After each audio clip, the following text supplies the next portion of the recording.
batistas reformados, né?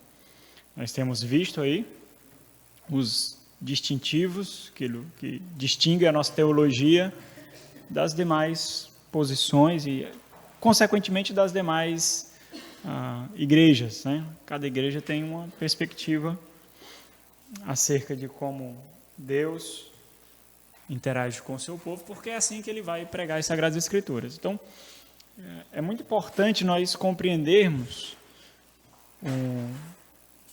termos uma ideia do plano de Deus para a humanidade, né? O relacionamento de Deus para com o homem. Muito importante, porque quando nós olharmos as Sagradas Escrituras, elas não parecerão para nós muito desconexas. Nós teremos um sistema organizado em nossa mente.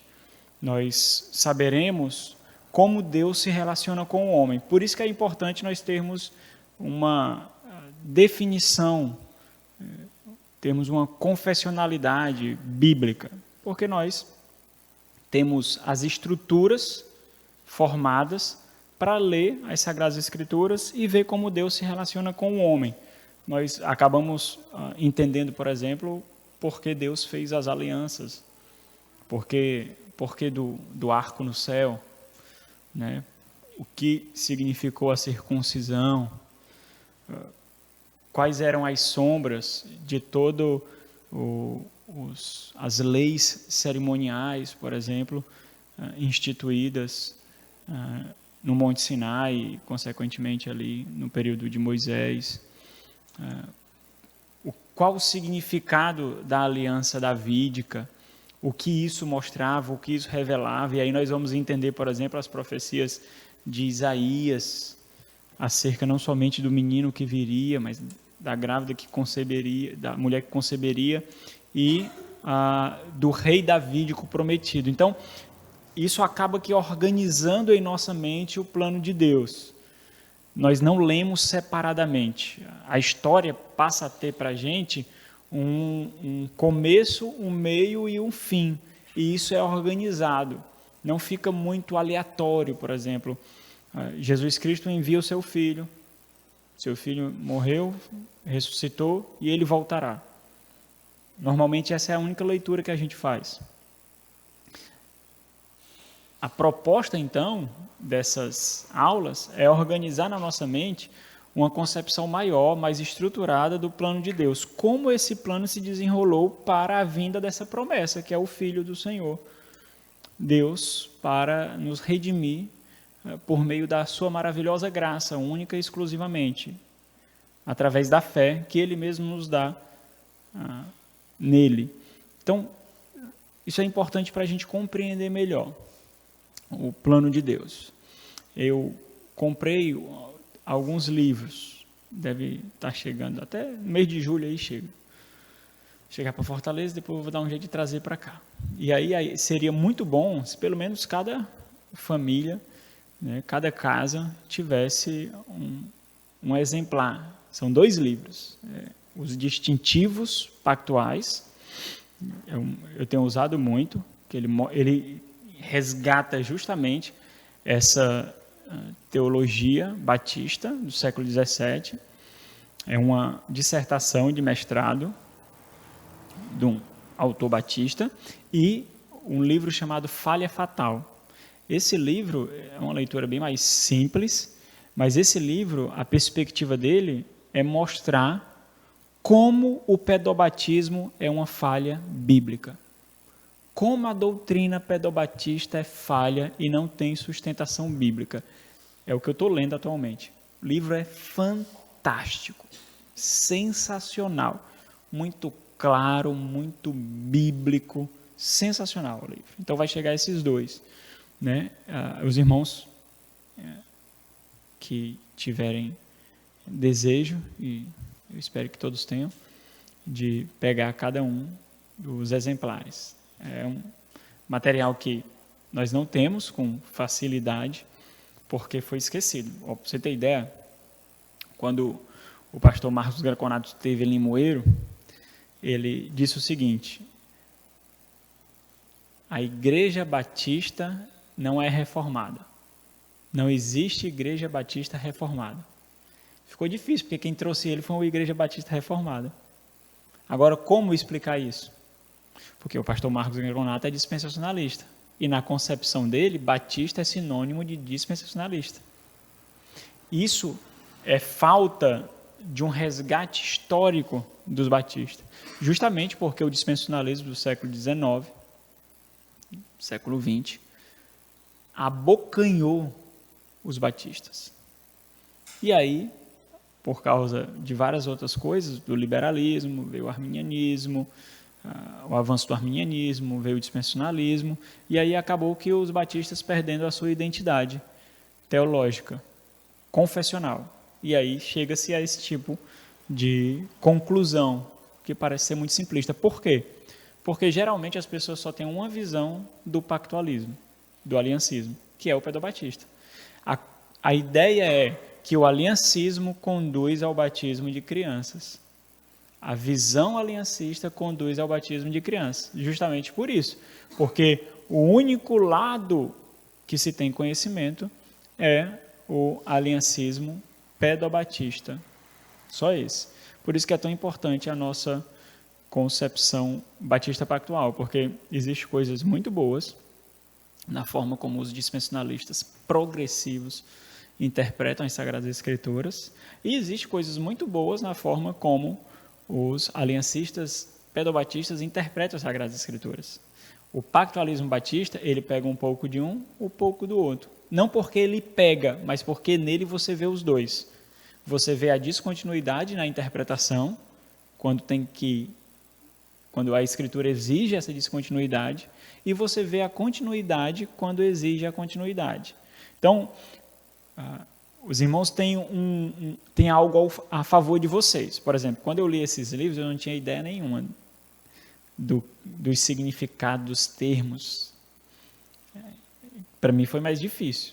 Quando os irmãos forem ler esses livros, para os irmãos vai ser bem mais fácil, porque os irmãos já vão ter algumas concepções já construídas na mente dos irmãos, algumas muito já bem construídas. Por mais que os irmãos não tenham isso aprofundado, mas os irmãos vão ter uma ideia já do que se fala. E aí a leitura vai fluir mais. Tanto que depois de acabar de ler esse livro Falha Fatal, eu vou ler de novo os distintivos. Até porque é um livro não é mais difícil de ler, mas é mais denso. Porque é uma dissertação de mestrado, né? Que foi transformado no livro. Então é um pouco mais denso, ele é mais técnico. Mas isso torna ele mais atrativo por causa do seu peso documental. Traz muita documentação do século XVII, às vezes do século XVI. Ele traz documentação, por exemplo, de como ocorreu a assembleia que originou a Confissão de Fé Batista de 1689. Sensacional, né? A editora é aquela editora, o Estandarte de Cristo, que foi que publicou o nosso gráfico lá, essa editora. Então, a editora, os irmãos, peço que os irmãos orem por eles também, a editora só tem ele e a esposa, né? Então, são só eles dois para trabalhar, para manter essas obras, né? E aí tem se difundido através de internet, né? As pessoas já têm uma concepção tão formada do aliancismo que nem todos estão dispostos a comprar um livro para ler, para entender. Geralmente, essa concepção já formada do aliancismo faz com que eles moldem e digam assim, o pactualismo batista é a mesma coisa do pedobatista, só muda uma diferencinha. Uma diferença tão grande, uma diferença tão gritante que muda quase que completamente. Então, quando nós somos simplistas nas nossas avaliações, nós acabamos incorrendo em erro.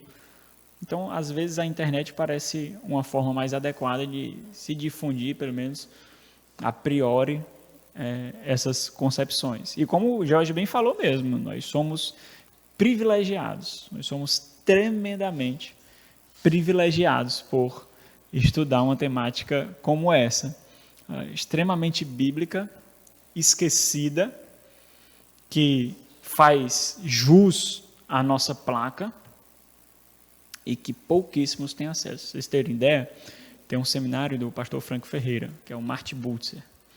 Lá tem mestrado e graduação normal, curso livre. Um aluno disse o seguinte: o seminário, anteriormente, Franco Ferreira era batista, agora ele é alguma coisa, mas ele era batista.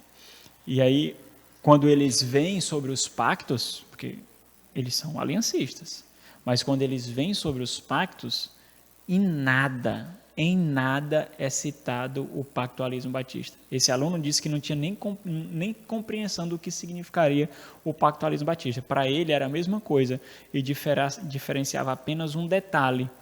O detalhe era que não batizava criança, mas ele não sabia o porquê.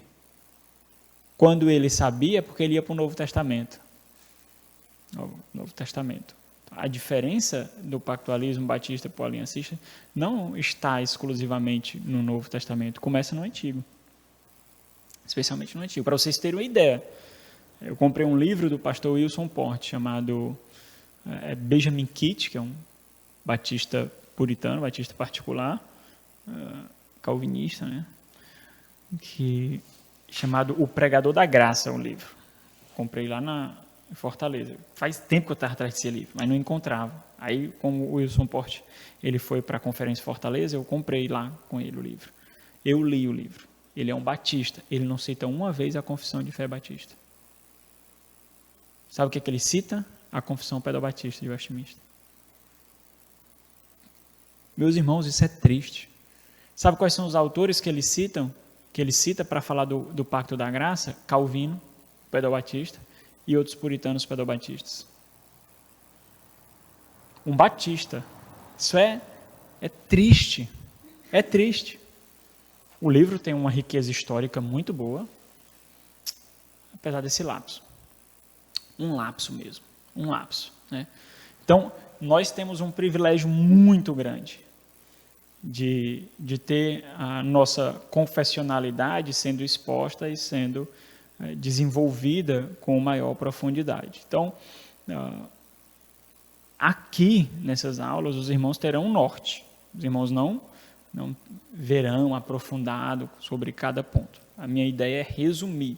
Né? E à medida que os irmãos vão lendo, os irmãos vão tendo essa compreensão mais desenvolvida. Né? Aquele texto lá da imagem, lá do gráfico, que foi publicada, ali já dá uma concepção com a vertente diferente, com a pegada mais introdutória, mais panorâmica, e à medida que os irmãos vão lendo, vai ficando mais familiar para os irmãos. Então, quando os irmãos lerem o livro, isso vai se estruturar melhor. E cada vez mais os irmãos vão se desenvolvendo. Então, qual é a ideia? Se 2 aulas atrás eu dei introdução aos pactos, ao conceito de pacto, e na aula passada eu dei o pacto da redenção, que é o pacto trinitário, né? Mais especificamente o pacto entre pai e filho, os dois enviam o Espírito, então torna-se um pacto trinitário, é um pacto onde o homem não tem acesso, ou não tem interação. Ele recebe o resultado desse pacto através do pacto da graça. Então, o pacto trinitário originou o pacto da graça. Nós vimos ele. Hoje nós vamos ver o pacto de obras, nós vamos ver a sua concepção, o seu conceito, a sua terminologia, bem resumida. E próximo domingo nós vamos finalizar, e aí as crianças voltam para salas, se tiver. Nós vamos finalizar. Oi? Não tem para semana. Na outra, nós vamos ver o pacto de graça. O pacto de graça é o pacto mais... Todos os 3 pactos estão interrelacionados, mas a diferenciação maior entre pedobatistas e credobatistas é justamente no conceito do pacto de graça e quando ele foi administrado. Nós vamos ver ele em uma aula apenas. Eu não vou me prolongar mais, então eu vou resumir, eu vou sintetizar em uma aula, mostrar a diferenciação entre batistas e pedobatistas, mas a ideia é que os irmãos tenham acesso a esse material, comprem o livro, né, para ler, e aí os irmãos vão compreender melhor, porque nós já nos alongamos muito mesmo. Hoje, por exemplo, é a 10ª aula, só dessa temática. Então, a ideia é fechar com 11 aulas mesmo. Aí depois nós já retornamos para o capítulo 7 da confissão. Aí os irmãos vão perceber como fica mais estruturado e mais claro a exposição da confissão. Tá bom?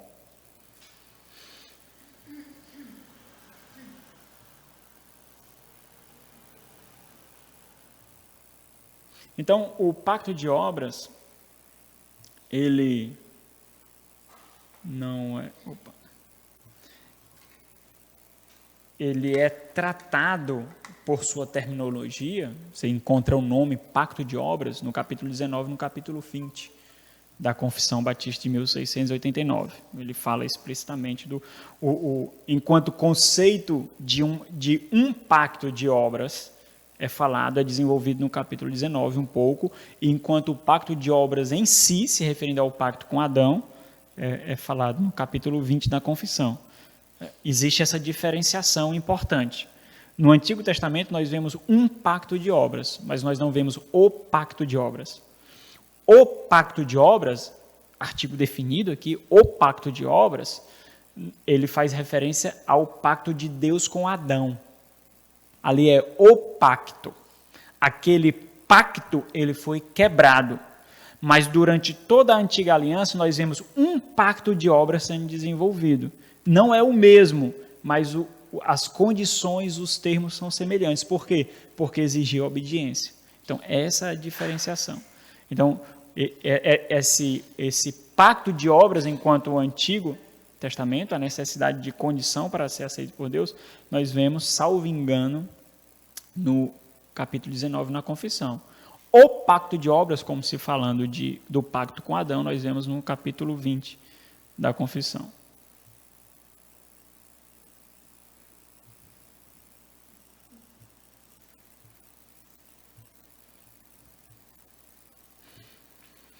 Então vamos ver.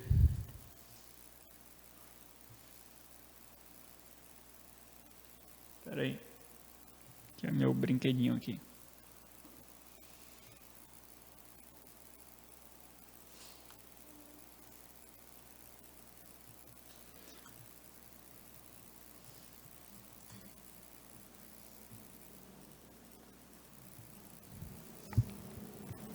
Ok, nós estamos na aula de número 10 dos distintivos de uma igreja batista reformada. Nós temos visto aquilo que irá nos ajudar a compreender melhor tanto o capítulo 7 como a confissão como um todo, da confissão batista. Esse é o gráfico que foi feito, o diagrama que foi feito para nós termos uma compreensão visual e bem resumida. Caso não tenha uma concepção de pelo menos alguma estrutura do que significa uma teologia bíblica batista pactual, talvez não se entenda muito o que isso significa, porque a ideia é resumir informações, resumir mesmo, sintetizar a informação. Então, por exemplo, existe já uma mudança para os irmãos fazerem na impressão que vocês receberam do pacto. Esse material foi para a internet ontem, e quando vai para a internet ganha outro nível, né? Pessoas pensam o que a gente não pensou, e aí toma outra proporção. Então, por exemplo, apesar de já ter essa compreensão, mas apenas um detalhe foi chamada a atenção, que é só esse artigo indefinido aqui. Governo sob um pacto de obras. Certo? Lá estava o artigo definido, o pacto. Então, dava a ideia de que era o pacto com Adão. Então, é um pacto. A antiga aliança, ela é governada abaixo de um pacto de obras. Porque obras faz referência ao quê? Lembra quando Paulo fala em Romanos e em Gálatas que nós não somos salvos pelas obras? O termo não vem de lá, mas é essa a ideia. Nós não somos salvos pelas obras da lei. Obra dá a ideia de quê? de produção, de observação, de cumprimento, algo que eu faço. Esse é o conceito de obras. No Antigo Testamento nós vemos todo esse conceito sendo desenvolvido, nós vemos toda essa condição para o relacionamento com Deus. É esperado que os homens cumpram o quê? As leis. Eles têm que cumprir as leis para então ter um relacionamento com Deus. Então, toda a antiga aliança é o sistema que governa o Antigo Testamento. Então, toda a antiga aliança nós vemos esse conceito de obras para então ser aceito por Deus. Só que esse pacto de obras não é o mesmo pacto de obras, o mesmo que foi feito com Adão, embora seja bem semelhante. As semelhanças são essa condicionalidade. O que não é semelhante é, por exemplo, para Adão, em Adão, o pacto de obras de Adão, e aí eu estou resumindo já para os irmãos, era exigido uma obediência perfeita e não tinha objeto para expiar caso ele não obedecesse perfeitamente. No Antigo Testamento, nós não vemos essa necessidade de perfeição de obediência. Por quê? Porque se não houvesse perfeição, eles iriam ser punidos. E nós vemos claramente que não tem como exigir essa perfeição do homem. Por isso, o objeto de expiação, que eram os sacrifícios. Na aliança com Adão, não tinha nenhuma opção de expiação. Não tinha nenhuma opção, não tinha um sacrifício, por exemplo. Não é dado a ele, caso não obedeça, faça isso. Para expiar o seu erro, faça isso. Não tem com Adão. No Antigo Testamento nós vemos isso em abundância, não é? Nós vemos inúmeros sacrifícios para a culpa, sacrifícios pelo pecado, sacrifícios para purificação, nós vemos muitos sacrifícios. Então, esses são objetos de expiação. Então, existe essa diferença. Por isso que a antiga aliança não é o governo sob o pacto de obras, como se falando de Adão, mas é sob um pacto de obras, porque existe essa obediência, exige essa condicionalidade, mas a diferença é quanto ao tipo de obediência e ao objeto de desculpa, de expiação. Em Adão era exigido uma obediência perfeita.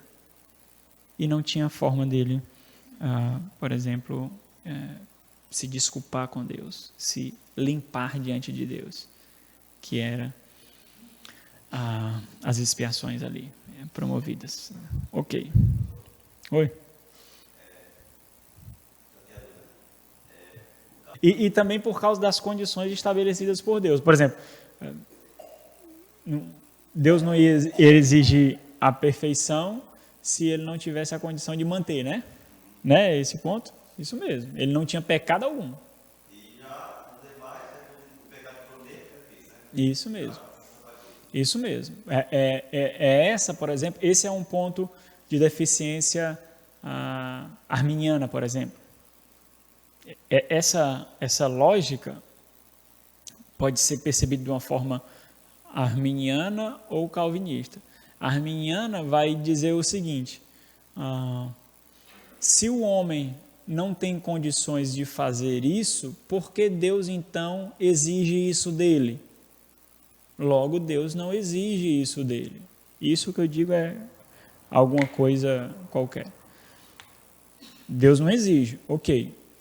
Então, isso leva a uma concepção maior do ego humano.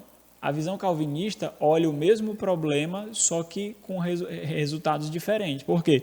Porque diz assim, se Deus exige isso do homem e isso ele não pode fazer, isso leva para quem? Para Cristo. Essa é a diferença da lógica arminiana para a lógica calvinista. Um leva para o homem e o outro leva para Cristo. Um leva para diminuir o Deus e o outro leva para exaltar a Deus, né? Então, é só a forma como se lê. É só a forma como se interpreta, como se vê as coisas, né? Quais os pressupostos para você olhar e interpretar alguma coisa, ok? Então, esse é o quadro. De vez em quando os irmãos imprimem lá na geladeira e ficam olhando. Ok, então vamos desenvolver aqui o conceito melhor. Primeiro, quanto à terminologia, o nome em si, né? A semelhança do que acontece com a terminologia do pacto da redenção, que nós vimos, o termo pacto de obras também é frontalmente criticado. Na verdade, o conceito, o termo de pacto de obras é bem mais criticado do que a ideia e o conceito ou o termo de pacto da redenção. Bem mais mesmo. Eu penso que é por pressupostos, preconceitos e por talvez não compreender a que se refere a ideia de pacto de obras, que é o que eu vou trazer para os irmãos aqui, explicar para os irmãos. Assim como acontece com os demais grandes pactos, né, quando eu falo em grandes pactos, eu não estou me referindo aos pactos menores, né, com Noé, com Abraão, com Moisés. Os grandes pactos, estou me referindo aos três: pacto de obras, pacto da redenção, pacto da graça. Assim como acontece com os demais grandes pactos, muitos outros termos, eles são utilizados para denominar a aliança entre Deus e Adão, como, por exemplo, o pacto adâmico. Os irmãos vão encontrar esse nome para se referir com o pacto de obras, é o pacto adâmico, que foi feito com Adão, ou o pacto da natureza, porque foi o pacto da criação. Então tem o pacto de obras, pacto da criação, pacto adâmico, pacto da natureza.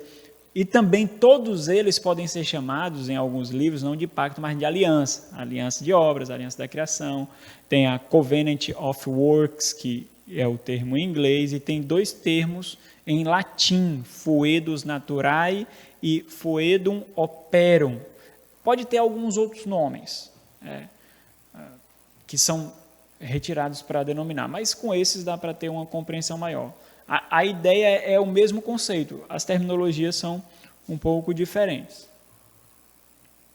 Então, o pacto de obras não é derivado de um termo bíblico específico, como também os demais pactos não são. Apesar do pacto de graça, você já compreender por que o nome é pacto de graça.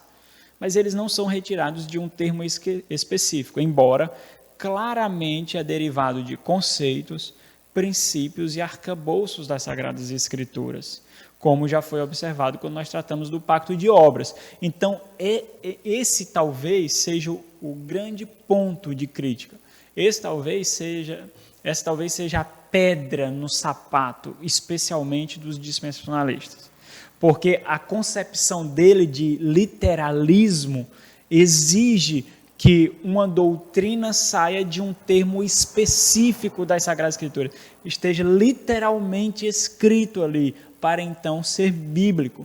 Mas a ideia é pensar nele enquanto uma construção conceitual de ensinos das Sagradas Escrituras, através de princípios, através de organizações doutrinárias das Sagradas Escrituras para formular a ideia de que está sendo passada aqui. Então, é importante entender que esses pactos, eles não definem um versículo, mas eles resumem uma doutrina. Por exemplo, quando nós vamos pregar aqui, a ideia é de que o tema da pregação resuma a pregação.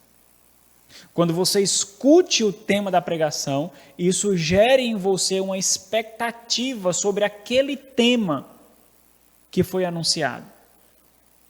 Não, se eu simplesmente falar o nome da pregação aqui, isso não significa dizer que você já aprendeu tudo aquilo que o texto tem para dizer. É necessário explicar, é necessário expor. Porque o tema, ele apenas resume. Assim como o título da série resume todos os temas das pregações. Ok? Então, a designação de obras observada neste pacto faz referência à obrigatoriedade pessoal e condicional da parte do homem, isto é, existiu uma condicionalidade apontada para Adão, estabelecida por Deus. Deus exigiu algo de Adão. Existia uma condição para Adão ser aceito por Deus, ou para Adão manter. E aí, nesses pontos delicados, algumas palavras são difíceis de serem pronunciadas e não ser criticadas. Então, vamos lá. Não existia uma condição para Adão ser aceito por Deus, porque Adão já era aceito por Deus, mas existia uma condição para Adão manter a sua comunhão com Deus. certo? Então, formulei melhor. Porque é um campo minado quando você fala sobre terminologias. Você falar alguma coisa fora, que dê uma ideia. Por exemplo, se eu falar com alguém que tem uma perspectiva pactual batista, eu posso falar tranquilamente, ele vai compreender o que eu quero dizer. Se eu conversar com outra pessoa que tem outra perspectiva, cada termo é muito importante. Por quê? Porque ele pode entender como ele quiser, na perspectiva dele. Né? Então, Adão já era aceito por Deus. Claro, não precisava fazer nada para ser aceito por Deus, ele já era. Mas para manter essa comunhão, ele precisava fazer. Né? Então, vamos pegar o texto de Gálatas. Vou pegar o texto de Gálatas, no capítulo de número 2. Desculpa, Gênesis. É porque começa, todos os dois começam com J. Com G.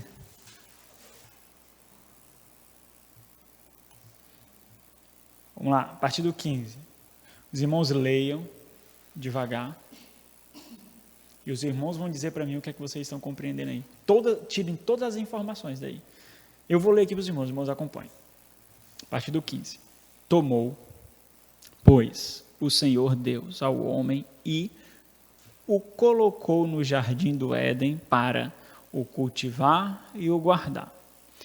E o Senhor Deus lhe deu esta ordem: de toda a árvore do jardim comerás livremente, mas da árvore do conhecimento do bem e do mal não comerás, porque no dia em que dela comeres, certamente morrerás. Então me digam tudo que vocês enxergam nesse texto. Menos o George, que o George conversa mais comigo aí. Ok, deu. Condição. Qual era a condição? Condição para quê? Oi? Que não morrer. O que é que significa morte? E física, né? Morte espiritual significa o quê? Oi? Mas o quê? Morte espiritual significa o quê? Morte espiritual significa? Não pense só no fim. Eles não morreram na hora? Separação de homem para com Deus instantaneamente. Naqueles momentos, quando nós, essa ainda é interessante. Por quê? Quando nós não temos um relacionamento com Deus, nós estamos mortos. Né? Tem um Walk Dead. Nós estamos mortos. Mortos que andam.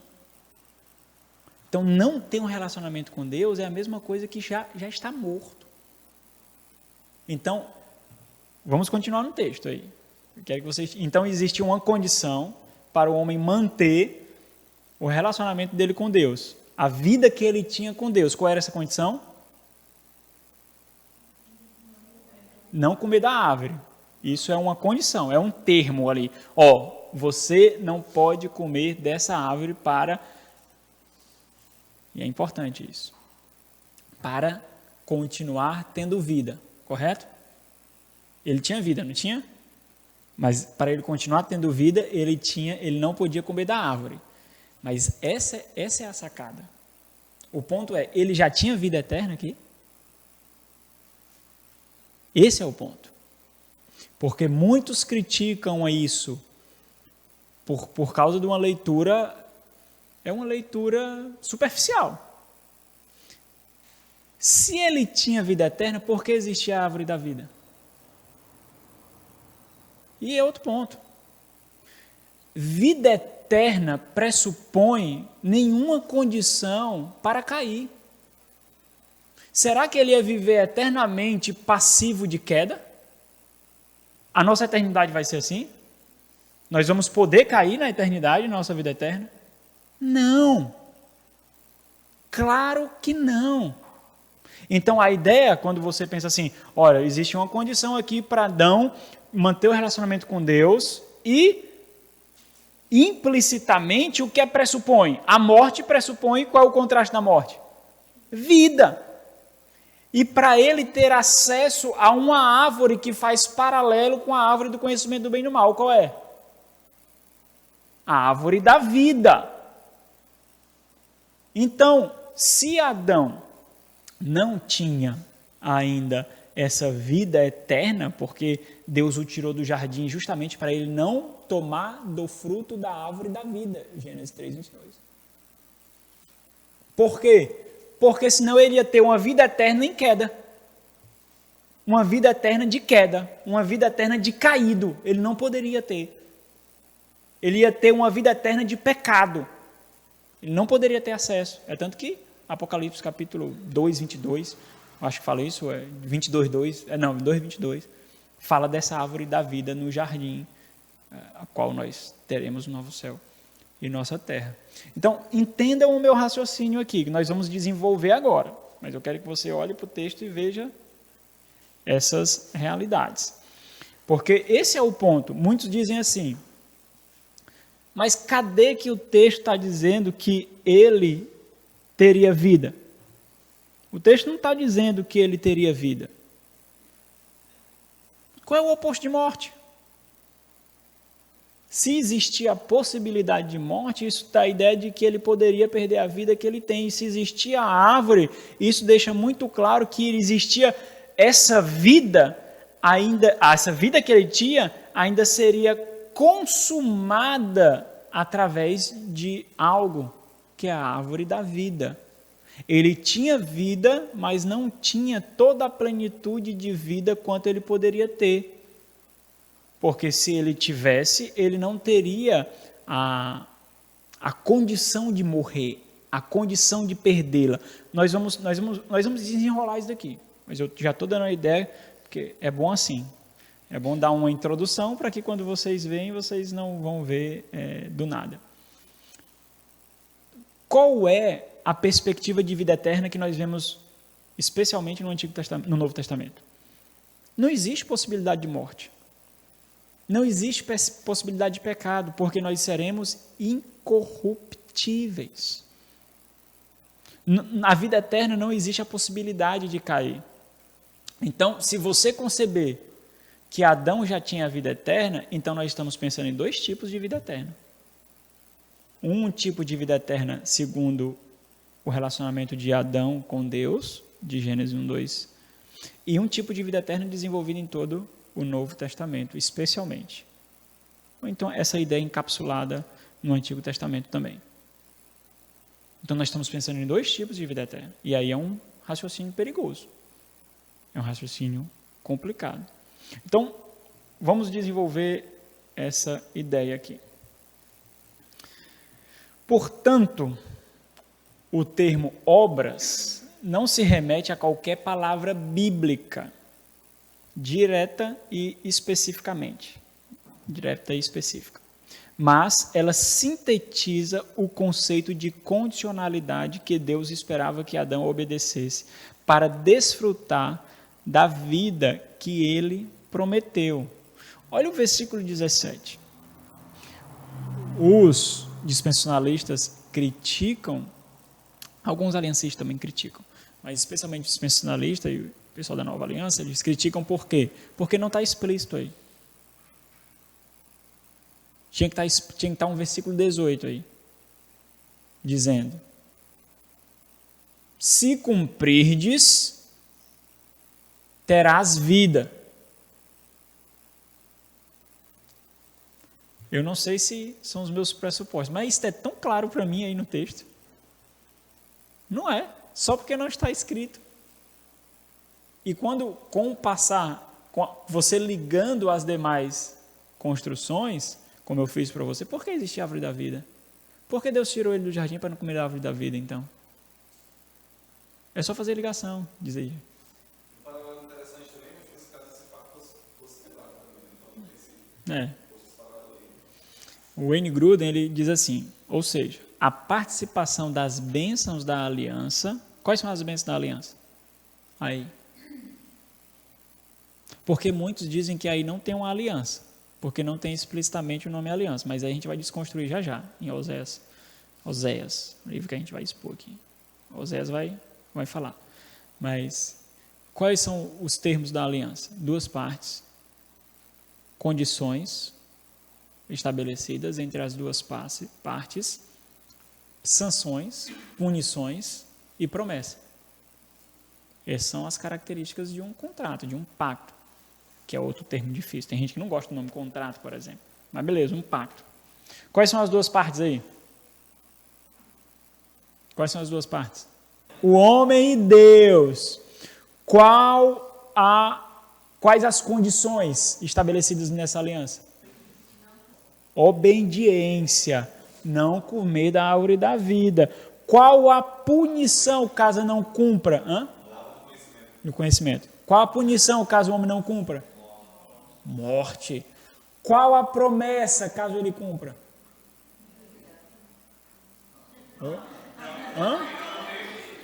Vida. Só que vida aqui, esse é o ponto. Vida aqui não como ele tinha. Ele já tinha vida, mas o ponto não é vida como ele tinha. É algo mais abundante do que ele tinha. Por que nós sabemos disso? Por causa desses pontos, porque existia a árvore da vida. Porque Deus o tirou do jardim para não comer da árvore da vida. Porque ele não podia ter a vida que nós consideramos eterna se existia a possibilidade de pecado, de corrupção, de queda. Que vida é essa que pode ter uma tentação? Que vida eterna é essa? Eu fico me imaginando um dia que eu não vou mais ter desejo de pecar. Vocês sabem o que é isso? Nós não teremos mais qualquer inclinação para o pecado. Eu não consigo imaginar eu não ter desejo pelo pecado. Eu não consigo. O que é isso? Nós não teremos qualquer desejo pelo pecado. Nós não teremos qualquer inclinação para aquilo que é contrário a Deus. Adão tinha, embora nós não saibamos explicar por quê. Porque uma ideia, o pensar no pecado já é pecado. E se ele era perfeito ali, ele não tinha isso. Como ocorreu a queda? Nós não sabemos. Mas o ponto é, se na eternidade nós teremos nem isso, por que Adão tinha? Não pode ser a vida eterna. Esse é o ponto. Por que Adão tinha essa característica? Muitos falam da queda de Adão, o pecado de Adão. O Novo Testamento fala lá do que pode ser lá, às vezes, né? O desejo por algo mais, o desejo do outro, né? Isso mesmo, justamente por isso, porque era exigido uma perfeição perfeita, não existia nenhuma condição para perdão aí. Isso.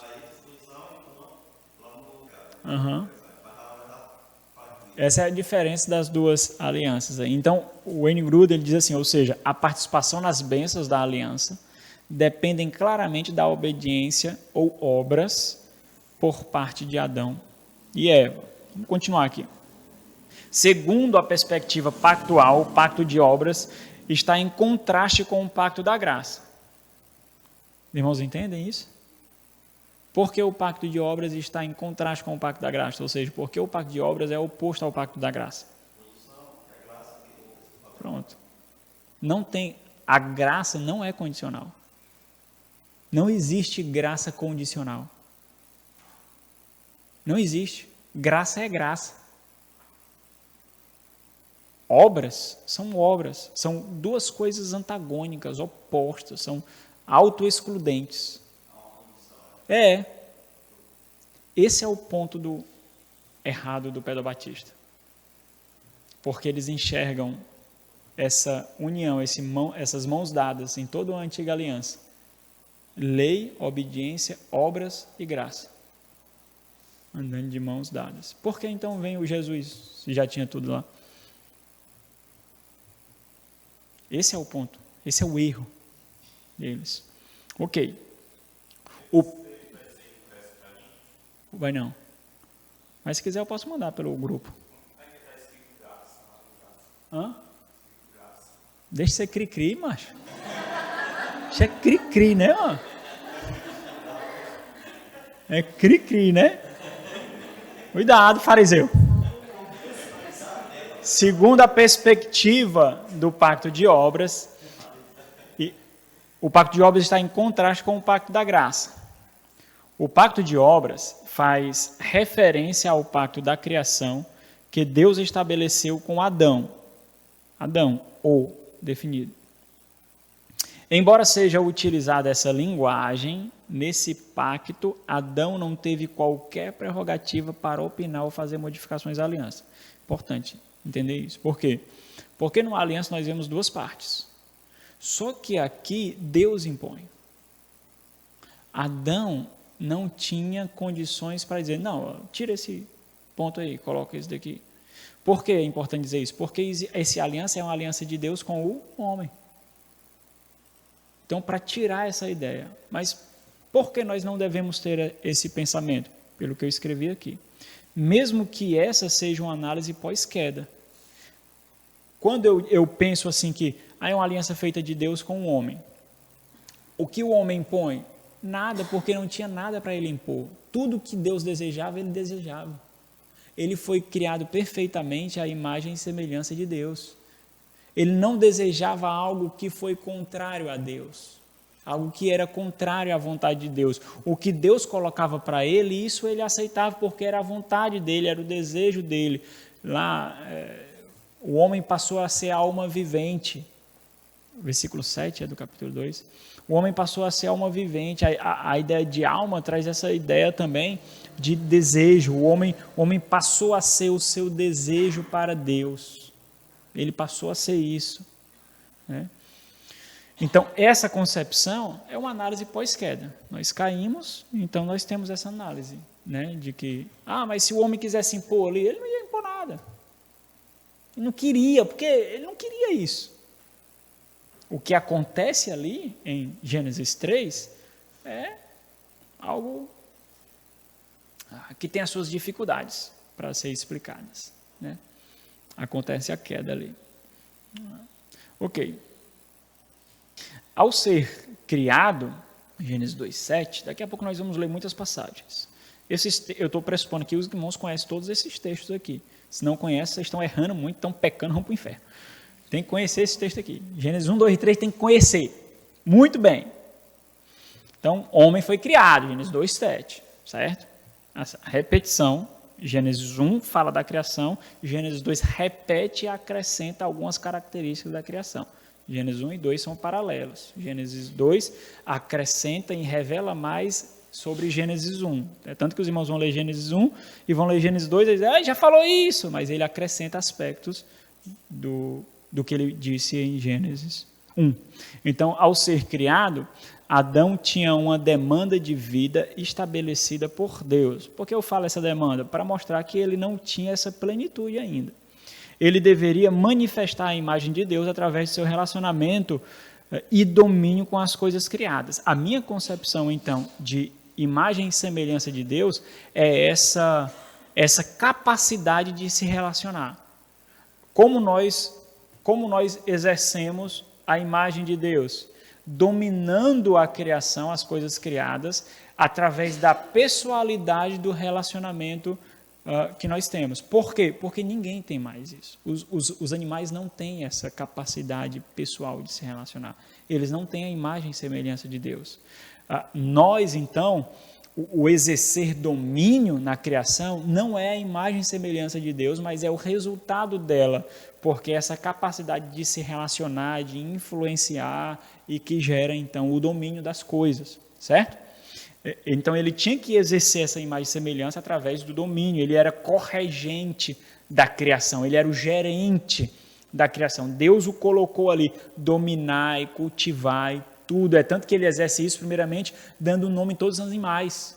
Uma característica do Antigo Testamento, e que perpassa todo ele, é de que dar nome é sinal de autoridade. Por isso os homens davam nome aos filhos. É os homens que davam nome, porque dar nome é essa característica de autoridade. Não tinha aquele, Benzinho, qual vai ser o nome que a gente vai dar para o nosso bebezinho? Não tinha.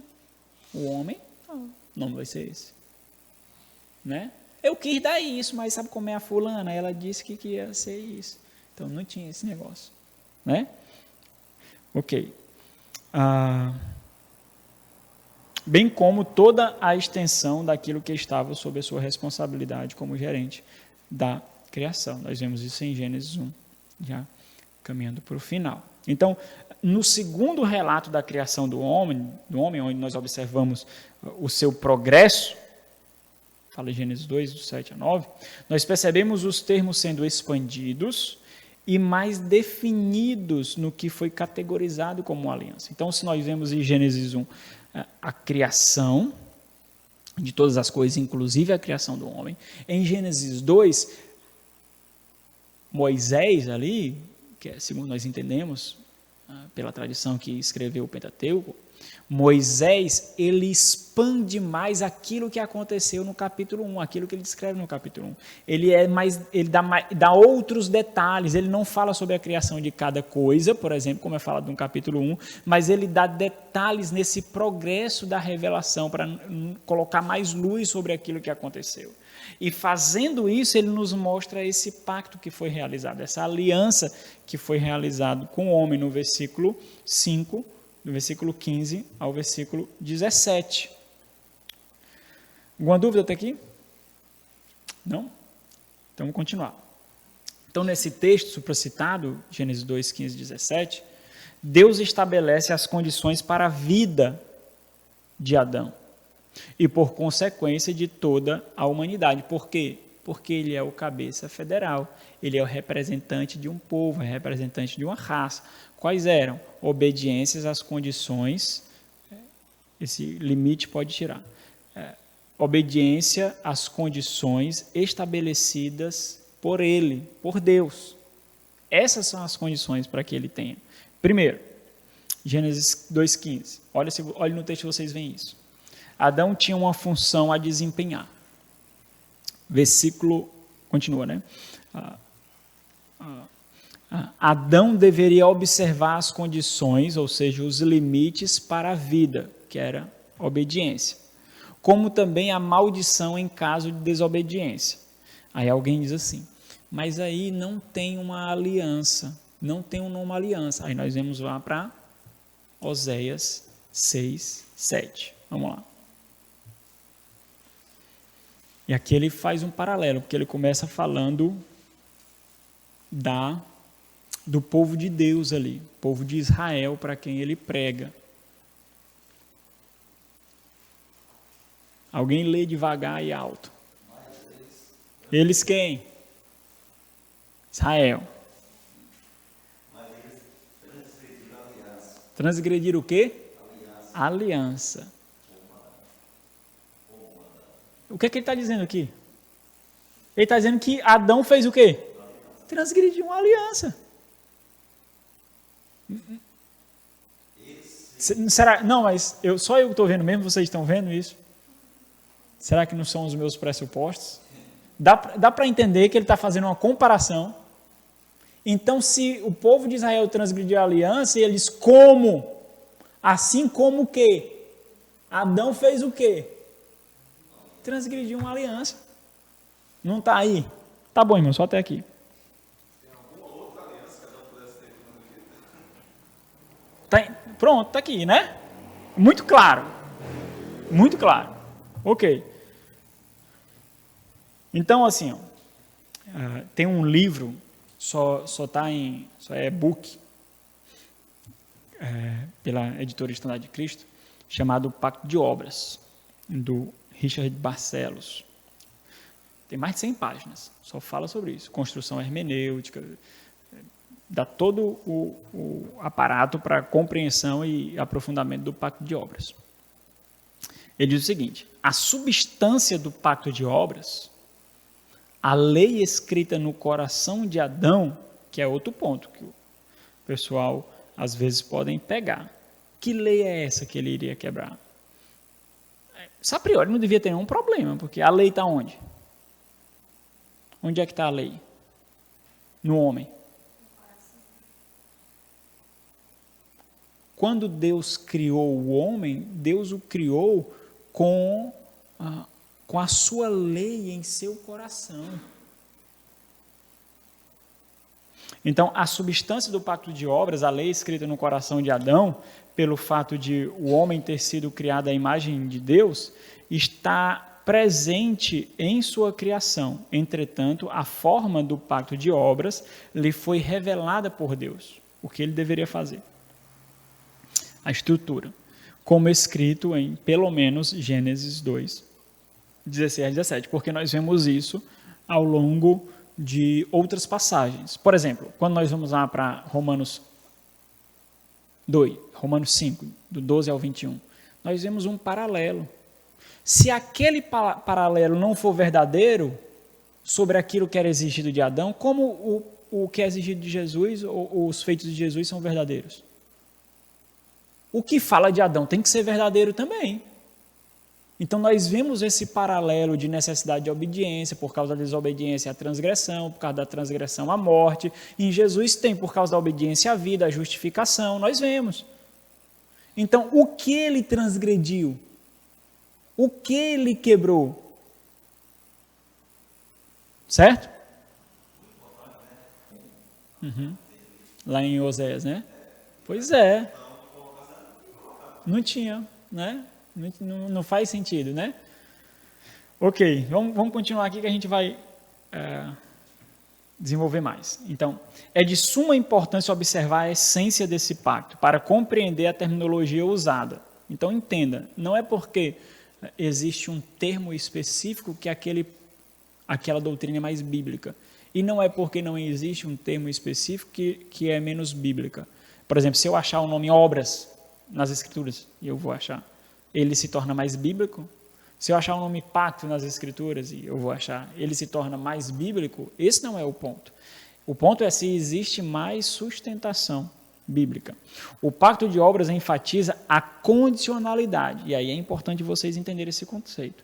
Quando se fala de obras, está falando de uma condição a ser observada pelo homem. O homem teria que trabalhar, o homem teria que fazer algo era esperado dele. No caso de Adão, obediência perfeita, não tinha possibilidade de expiação, não tinha possibilidade de perdão, nem é falado de perdão. Obediência perfeita. Como o primeiro Adão, então, não obedeceu perfeitamente, foi necessário o segundo Adão, que obedeceu perfeitamente. Se o segundo Adão obedeceu perfeitamente e temos vida, isso quer dizer, num paralelo, que se Adão obedecesse perfeitamente, nós teríamos o quê? Existe um paralelo. Se não tem esse paralelo interpretativo, então para que foi colocado esse paralelo? Então vamos lá. O pacto de obras enfatiza a condicionalidade imposta por Deus sobre Adão para que ele gozasse de vida. O termo obras faz justamente referência a essa condição esperada de Adão, ou seja, foi requerido de Adão não menos que perfeita obediência, pois conforme pode ser percebido no relato de Gênesis, não havia qualquer condição para expiar o pecado ou expiar a culpa pela desobediência. Então, as condições foram claramente explicitadas. Pascal Denouille, ele tem um artigo, vocês podem ler lá no Estandarte de Cristo, chamado Os Três Pactos de Deus. Então, ele resume e mostra o desenvolvimento dos três pactos de Deus. A árvore da vida no jardim representava a recompensa prometida ao homem e a árvore do conhecimento do bem e do mal representava a condição a ser guardada. A árvore do jardim, a recompensa da vida. E a árvore do bem e do mal, a condição que ele deveria guardar. Então, é importante salientar, e aí o ponto que eu já desenvolvi com os irmãos, que mesmo que Adão não tivesse pecado, alguém abre aí em 1 Coríntios 15, mesmo que Adão não tivesse pecado, ele ainda não tinha a vida eterna, isso porque ele tinha a possibilidade de pecar, e vida eterna é uma vida imortal e sem possibilidade de corrupção. Ele não poderia viver eternamente com a possibilidade de cair. 1 Coríntios 15, 53, diz o quê? Porque é necessário que este corpo corruptível se revista de incorruptibilidade, e que o corpo mortal se revista da imortalidade. Pronto, isso daí é a vida eterna. Vida eterna é imortal e incorruptível. Isso é vida eterna. Não tem possibilidade de corrupção. Logo, Adão não era imortal ou incorruptível. Ele deveria guardar a lei, a palavra que Deus lhe deu. Então, lei não se restringe simples e especificamente à lei mosaica, por exemplo. É a palavra de Deus, né? Então, ele estava vivendo não pela graça, mas observando regras com condições para a vida ou morte. Vamos abrir nesses textos, Romanos 10, 5 e Romanos 3, 27.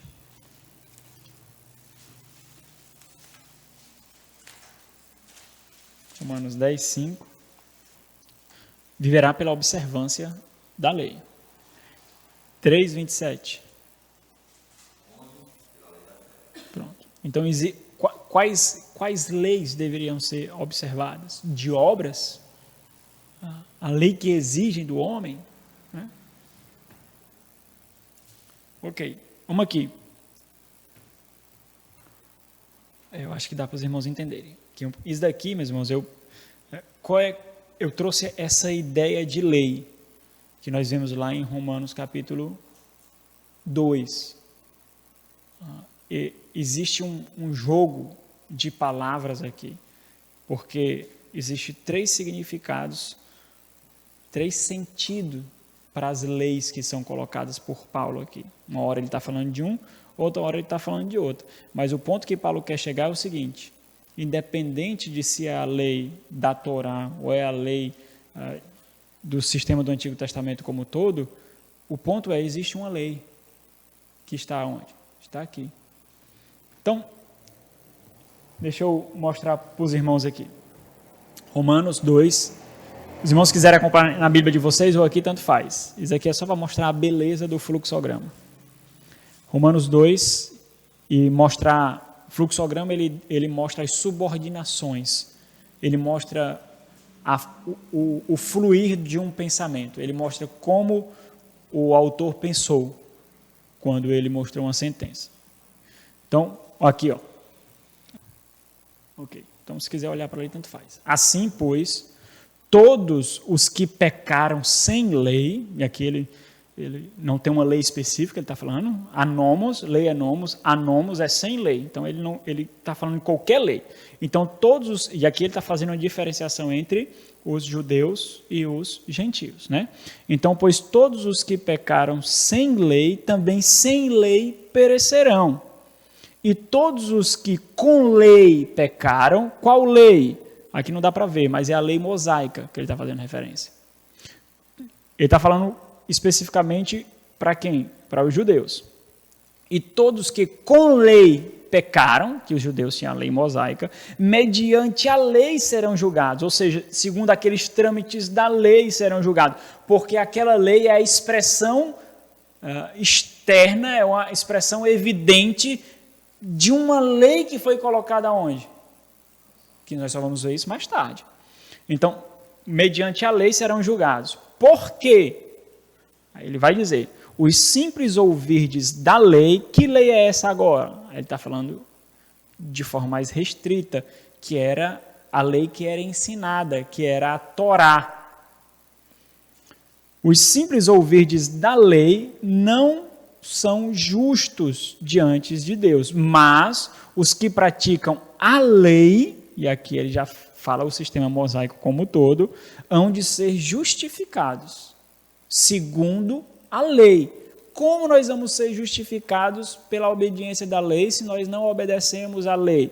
Então, se vocês obedecem à lei, pela lei vocês serão justificados.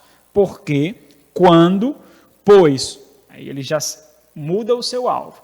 Os gentios que não têm lei, a Torá não foi direcionada para eles, foi direcionada para os judeus. Quando, pois, os gentios que não têm a lei, porque foi direcionada para vocês, judeus, eles procedem, os gentios, procedem por natureza de conformidade com a lei. Qual? O sistema que foi externalizado em Moisés. Por quê? Porque vem do mesmo Deus. Eles, por natureza, procedem de conformidade com a lei. Não tendo lei, qual lei? A lei ensinada, a Torá. Eles, não tendo lei, servem eles mesmos, os gentios, de lei para si mesmos. Qual a lei agora? Lei de Deus. Como eles servem de lei para si mesmos? Porque neles tem a lei de Deus. Vocês não estão vendo, mas está aqui, eu estou apontando. Tem a lei de Deus em seus corações. Estes, quem? Os gentios que procedem, estes mostram a norma da lei. Qual? A lei de Deus, embora eles não tenham lei expressa, eles mostram a lei de Deus gravada no seu coração, que foi externalizada, explicitada pela Torá e a lei mosaica. Eles mostram, testemunhando também a consciência e os seus pensamentos mutuamente, acusando-os ou defendendo-os. Defendendo-se, acusando-se ou defendendo-se. Qual é o ponto dele? Existem limites, existem preconcepções, existem barreiras morais que Deus colocou no homem, embora eles não as tenham isso explicitada, escrita, registrada.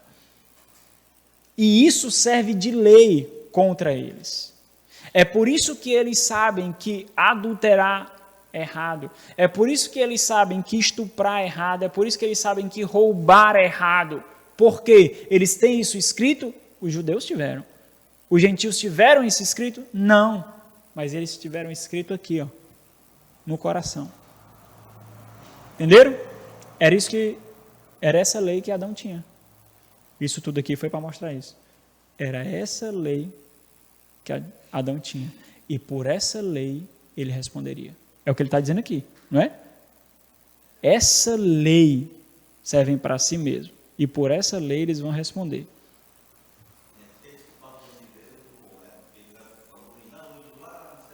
Isso mesmo. Uhum.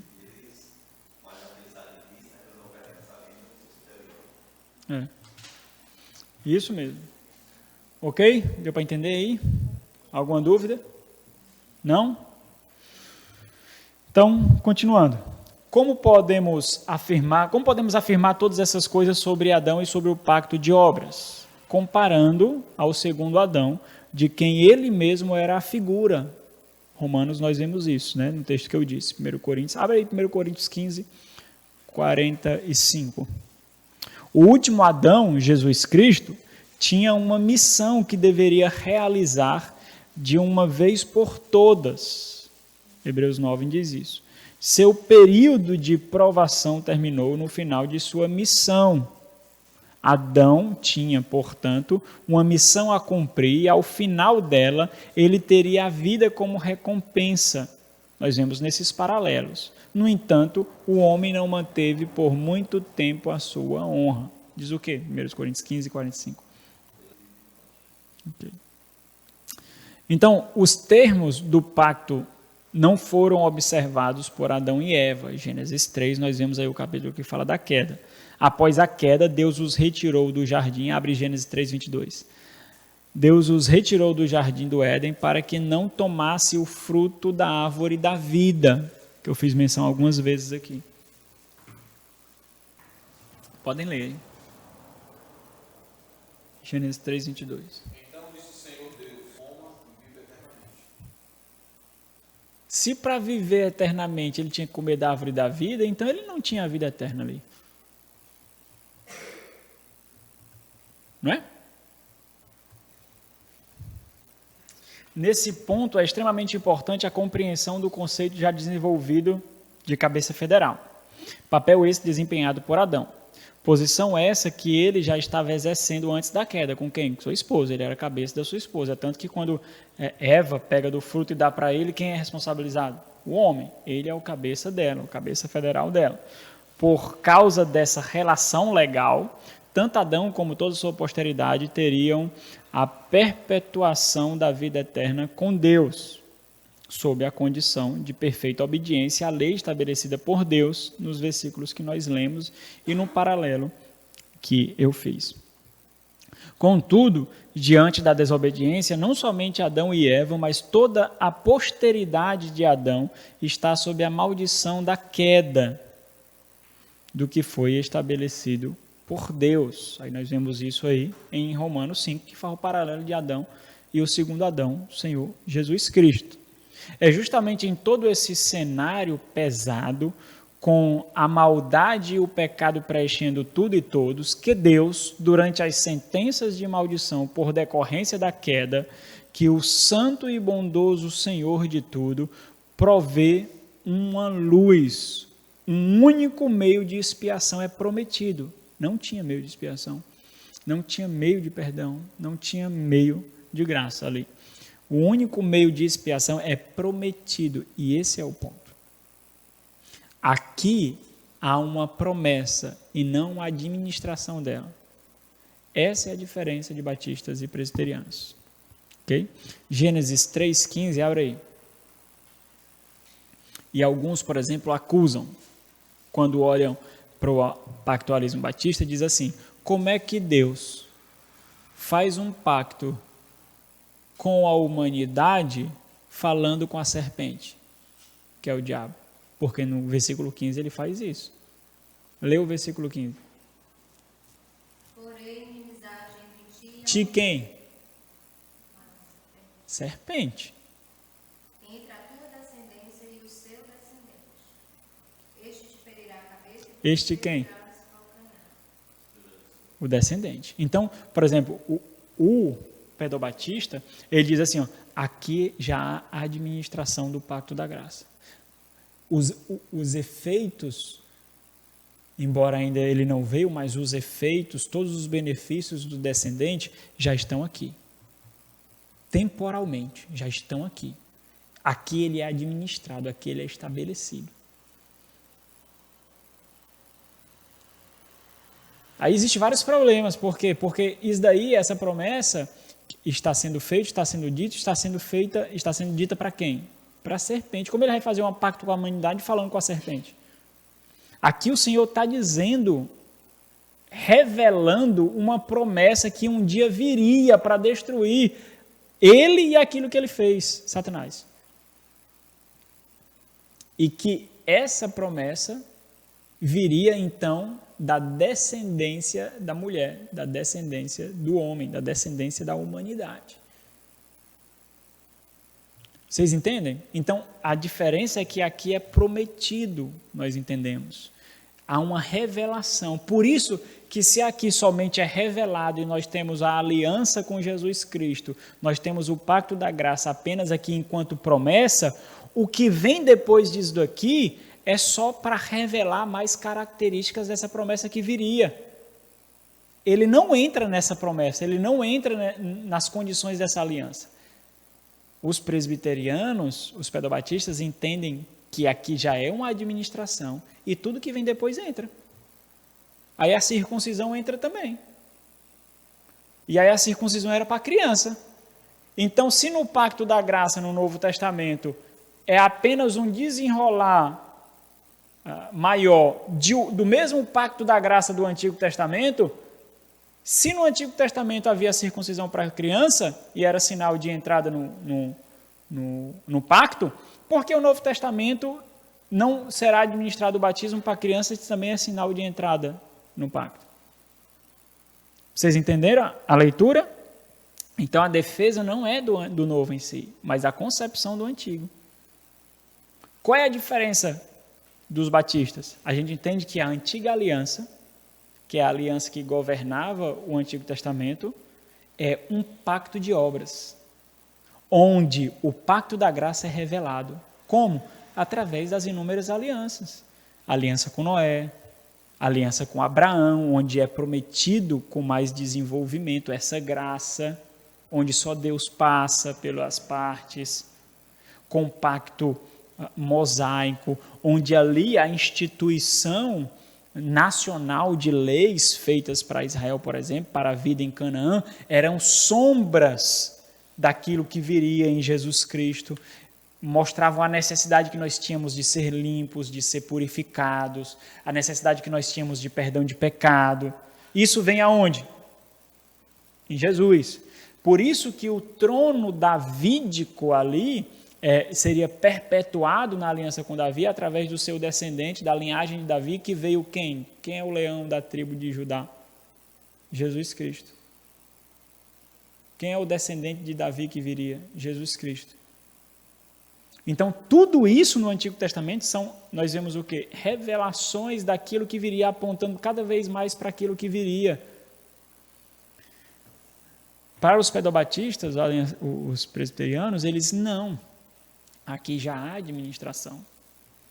E aí, isso gera vários problemas em sua teologia. Se já há administração. Vários problemas. E um deles, por exemplo, que nós podemos citar aqui é que se lei e graça andam juntos no pacto da graça, que já é contraditório, quais as implicações ou os pesos dos contrastes estabelecidos no Novo Testamento de lei e graça? Nós lemos, por exemplo, Gálatas, nós lemos, por exemplo, Romanos, especialmente Gálatas, nós vemos um contraste gigantesco entre lei e graça. Se os dois andam de mão dadas, então qual é o sentido de fazer esse contraste? A circuncisão era administrada para o povo étnico e para entrada como identificação de uma etnia, uma nacionalidade, não era isso? No Novo Testamento é algo completamente diferente. Nós perdemos a nacionalidade. Nós recebemos outra nacionalidade de outro mundo, de outra realidade. Todos os povos podem vir. Todas as nações podem vir. Quem tinha a circuncisão não era o mesmo de salvação. Todos ali eram circuncidados, mas nem todos eram salvos. No Novo Testamento, quem tem fé, que é a circuncisão no coração, necessariamente é salvo. Necessariamente. Só tem o coração circuncidado quem é salvo. Só. Só tem o batismo no Espírito quem é salvo. Que é receber o Espírito Santo, que é o selo do Espírito, que é a conversão. Só tem o batismo nas águas, como simbolizando a entrada no corpo, aquele que professa uma fé. Diz-me. Interessante se ele diz que a circuncisão foi a criança. E até adulto, para entrar na nação, um estrangeiro, tinha que ser circuncidado. Então, esses paralelos, eles não precisavam ter fé. Não precisava. Para ser circuncidado, não precisava ter fé. Só precisava ser circuncidado, sei lá, cortar a pele ou dizer que queria fazer parte ali. Não precisava. Então, esses paralelos são frágeis, mas esses paralelos são feitos por causa dessa identificação. Então, nós entendemos que em Gênesis 3,15 há a promessa. Então, o Senhor Jesus, o descendente da mulher, é o evangelho da salvação revelado, a condição fundamental da nova aliança. Então, nós vemos em Jeremias 31, nós vemos em Lucas 22:20, 1 Coríntios 11, nós vemos essa nova aliança que viria e como ela veio. Um novo pactus que seria estabelecido incondicionalmente nele. Incondicional, que faz contraste com condicional. Esse é o teor. A substância é diferente. A substância, a essência do pacto de obras é uma substância condicional, exige obras. A substância do pacto da graça é incondicional, não existe nada de nós. Nada. O pacto da graça é uma nova substância pactual. Por conseguinte, todo o Antigo Testamento, e esse é o ponto para a gente caminhar para o fechamento, todo o Antigo Testamento é governado por termos condicionais, a semelhança do pacto adâmico, não igual, mas a semelhança do pacto adâmico. que foram legalmente instituídos na Antiga Aliança. Então, a Antiga Aliança, que é o sistema que governa todo o Antigo Testamento, a Antiga Aliança, ela ditou os termos. Quais são os termos? Condicionais. Nós vamos ver alguns versículos bíblicos aqui. Ela foi instituída no Monte Sinai durante toda a legislação do Antigo Testamento, o Pacto Mosaico. Nós percebemos as mesmas características de condicionalidade no relacionamento do homem para com Deus, pois todos estavam sob a culpa e efeito do pecado de Adão, que era o seu cabeça federal, e era aguardada o estabelecimento, então, da nova aliança em Jesus Cristo. Então, a promessa é essa, que era aguardada, uma expiação de graça, que viria em Jesus Cristo, que foi revelada progressivamente através de inúmeras alianças, Noé, Abraão, Moisés e Davi, conforme Pascal Denot ele descreve. Ele diz o seguinte, ó, alguém abre Deuteronômio 9, Levítico 18. Ele diz o seguinte: a fim de compreendermos a natureza e a função do pacto de obras, olha como ele coloca, Deus deu uma segunda edição do pacto de obras. Então, por exemplo, o Antigo Testamento, ele é como se fosse uma segunda edição do pacto de obras, depois que a primeira foi transgredida. Então, ó, o pacto de obras, ele acabou com Adão, acabou em Adão. Ele foi quebrado ali, ele acabou ali. Por que ele fala segunda edição? Porque tem esses mesmos termos, essas mesmas condicionalidades. Assim, a Antiga Aliança era um pacto de obras, que tinha por finalidade mostrar o que aconteceu na primeira aliança com Adão e o que aconteceria na nova aliança com Cristo. Então, nós vemos, por exemplo, nos sacrifícios, animais tinham que ser mortos por causa da culpa, por causa da desobediência. Eles se mantinham em vida porque outros eram mortos, enquanto que eles deveriam morrer. Mas animais eram mortos para expiar os pecados deles, mostrando Cristo que viria. Abre aí Deuteronômio 9, 4 a 6 e Levítico 18, 4 e 5. Primeiro Deuteronômio. Quando, pois, o Senhor teu Deus estiver rodado Jacó. Vê a revelação? Em Abraão é revelado algo, em Isaac é revelado algo, mas progressivamente, em Jacó é revelado algo. Receberia a graça, não por causa da justiça própria, mas por causa da promessa que Deus fez. Levítico 18, 4 e 5. Quem guardareis? Quem? O povo tinha que guardar. Era exigido que o povo obedecesse. Era exigido, existia uma condição nessa relação. Observareis, guardareis, cumprireis. Em Cristo, se ele não cumprisse, o que aconteceria? O que aconteceria? Maldição, condenação, morte.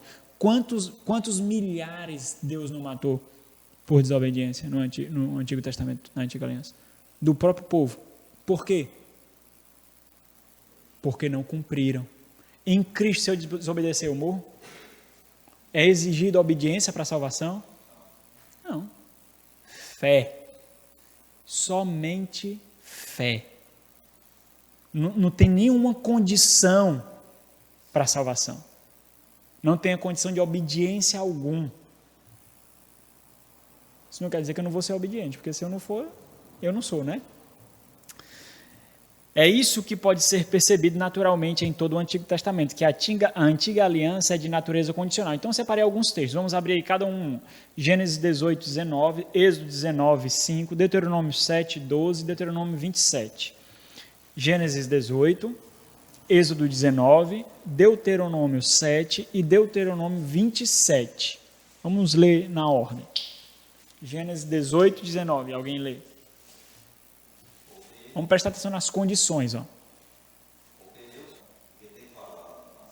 Pronto, tem uma condição. Para que isso, então, faça isso. Cumpram.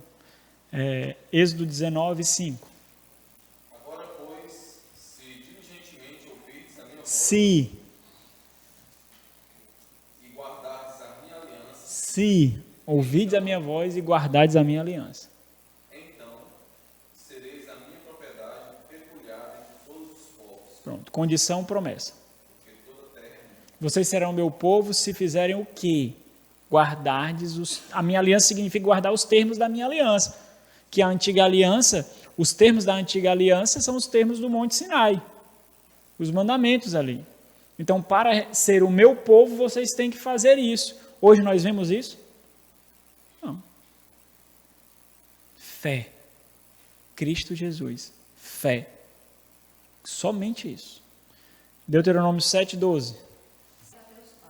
Pronto. Eu guardarei a aliança com vocês se vocês fizerem o quê? Guardardes e cumprirdes. Condição. O que eu quero mostrar para os irmãos é que no Antigo Testamento ele foi governado sob um pacto de obras. Não existe graça aí. A graça estava sendo revelada. Às vezes na salvação de um povo, às vezes no perdão de pecados, às vezes na preservação.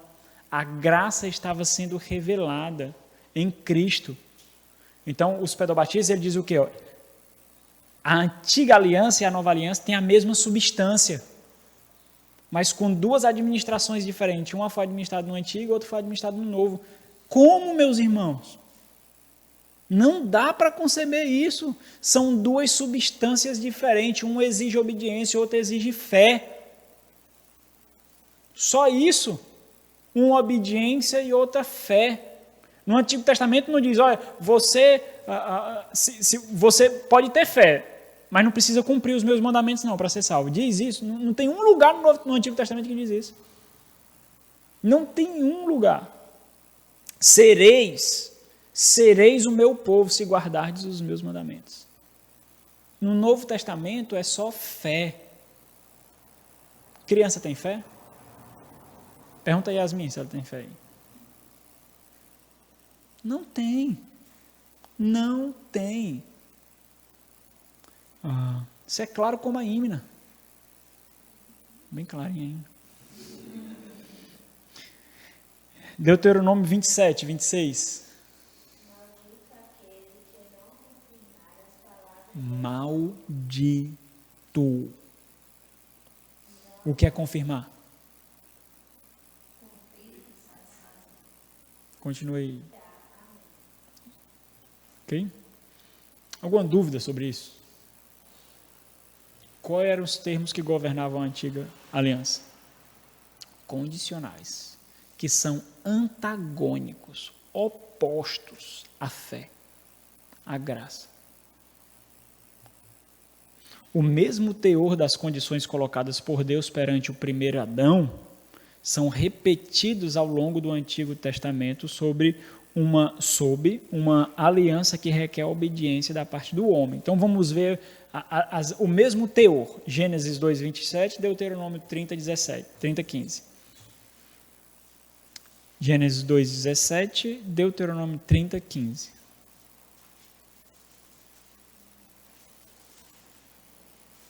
Lê primeiro o texto de Adão, Gênesis 2.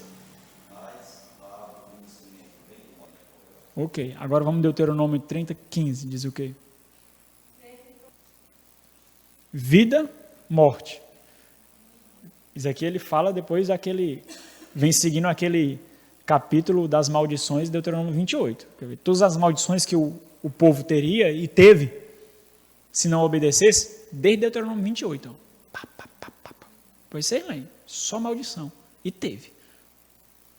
E aí, no capítulo 30, ele diz, proponho diante de vocês vida e morte. Aí depois ele vai dizer, escolhe, pois, a vida, para que vivas. Nós vemos isso, os mesmos termos lá em Gênesis, com Adão. Vida segundo a obediência, morte segundo a desobediência. O mesmo teor governa o Antigo Testamento. Tais condições revelaram e reforçaram cada vez mais a necessidade do estabelecimento da promessa. Porque Paulo diz que a lei serviu de aio, serviu de pedagogo, serviu de instrutor, serviu de guia? Porque ela mostrou cada vez mais que nós não conseguimos. Mostrou cada vez mais a necessidade de derramamento de sangue, a necessidade de uma expiação. cada vez mais. Então, ela serviu para revelar isso, cada vez mais. Quando tudo, então, com a vinda da promessa, tudo seria repousado sobre a graça incondicional, de Cristo. Abra em Hebreus 4. Hebreus 4. Diz o que? O versículo 1 a 2. Olha aí o que nós estávamos esperando. Ele vai continuar. Não precisa continuar, não. Jesus Cristo é o nosso descanso de Deus, que foi anunciado, que foi prometido, que foi revelado. É o nosso descanso da parte de Deus. Conclusão, então. O pacto de obras é altamente importante, pelo menos por duas razões. Sem ele, é impossível compreender biblicamente a queda e suas consequências para a humanidade. O pacto de obras fornece um quadro legal, de lei, legal, que nos permite compreender o que é o pecado e em que ele implica para toda a criação. Toda interpretação do mal que não esteja fundamentada em uma compreensão bíblica do pacto de obras está equivocada. A ideia de obediência perfeita para o perdão em relacionamento com Deus. Nós não podemos obedecer imperfeitamente. Deus exige perfeição. A compreensão do pacto de obras, a formulação do pacto de obras nos proporciona isso. Segunda razão. Em segundo lugar, a doutrina do pacto de obras é absolutamente essencial para a compreensão da redenção. Essa aliança demonstra o que deve ser feito pelo homem para alcançar a vida eterna, uma perfeita obediência a Deus sem a menor transgressão. Somente depois da queda, essa perfeita obediência não poderia evitar a punição da morte, pois o pecado, tendo entrado no mundo, deveria ser punido por Deus. Esse é o motivo pelo qual o segundo Adão se tornou obediente até a morte, e a morte de cruz. Filipenses 2, 8. Dúvidas? Não? Então, foi sintetizado para os irmãos aqui em 12 slides. 11 slides. Para os irmãos, o pacto de obras. Espero que vocês tenham aprendido e isso vai ser importante para nossa reflexão, não no próximo domingo, mas no domingo seguinte, para nós vermos o pacto de graça. E aí eu vou fazer alguma pontuação mais, mas eu acho que nesse momento já deve estar claro para os irmãos a diferença dos pedobatistas e dos batistas, né? Mas eu vou fazer mais alguma pontuação. Tá bom? Dúvidas? Não? Então vamos ficar de pé para orar. Santo e maravilhoso Deus, nós agradecemos profundamente ao Senhor, a Tua bondade, a Tua misericórdia em nos instruir. Obrigado por colocar no nosso coração o zelo por Tua palavra, a responsabilidade em buscar a fidelidade na interpretação e no ensino da Tua palavra, Deus. Que nós estejamos fazendo de forma correta, que nós estejamos sendo fiéis àquilo que o Senhor intencionou ao revelar a Tua vontade para nós, ó Deus. Que isso tenha reflexo diretamente em nossas vidas, que nós possamos ver toda essa estrutura legal do relacionamento do Senhor para com o Teu povo, para que nós possamos considerar a responsabilidade. Muitas vezes nós somos mais responsáveis diante de contratos feitos com homens, contratos residenciais, contratos de trabalho, de prestação de serviço, e nós não olhamos no nosso relacionamento com o Senhor através de um pacto gracioso em que as condições foram impostas e punidas sobre outro, o nosso Senhor Jesus Cristo. Que nós possamos ter uma vida condizente com aquilo que de fato nós compreendemos que somos novas criaturas, cidadãos de outro reino, de outro mundo, destinados à glória eterna. Que o Senhor seja conosco, Deus, na tua bondade e graça, tua misericórdia e compaixão, e que as nossas vidas sirvam para o único propósito, que é glorificar o Senhor, que é exaltar o nosso Salvador Jesus Cristo. Que nós possamos caminhar como peregrinos que amam o seu Senhor, na esperança de um dia se encontrar com Ele. Que o Senhor nos ajude durante todo esse dia, meu Deus, especialmente guardando a nossa mente e coração, que nós possamos nos reunir para cultuar o Senhor. Amém. Deus abençoe.